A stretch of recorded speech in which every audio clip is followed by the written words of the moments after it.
PR পদ্ধতিতে নির্বাচন না হলে দেশপ্রেমিক ছাত্র জনতা রাজপথে নামতে বাধ্য হবে বলে হুঁশিয়ারি দিয়েছেন ইসলামী আন্দোলন বাংলাদেশের সিনিয়র নায়েবে আমির মুফতি সৈয়দ মোহাম্মদ ফয়জুল করিম। এই পদ্ধতিতে কালো টাকা ও পেশিশক্তির দূরত্ব থাকবে না, সব দলের আনুপাতিক প্রতিনিধিত্ব নিশ্চিত হবে এবং রাজনৈতিক সহিংসতা কমে আসবে। 14ই সেপ্টেম্বর বরিশাল টাউন হল চত্বরে এক গণসমাবেশে এসব কথা বলেন তিনি। এখন যে কোনো ব্র্যান্ডের পুরাতন এসি বদলে নতুন ওয়ালটন এসিতে উপভোগ করুন 25% ছাড়।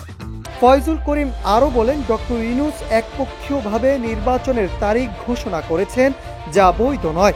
3টি প্রতিশ্রুতি ছিল সংস্কার, বিচার ও নিরপেক্ষ নির্বাচন, কিন্তু সংস্কার ছাড়া কোনো নির্বাচন গ্রহণযোগ্য হবে না। বর্তমান নির্বাচন কমিশন সংবিধান বহির্ভূতভাবে বসে আছে। 1972 সালের সংবিধান জনগণের কল্যাণ দিতে ব্যর্থ হয়েছে, তাই সংবিধান পরিবর্তন ও সংস্কার অপরিহার্য। Nahid Hasan, news desk, Ittefaq.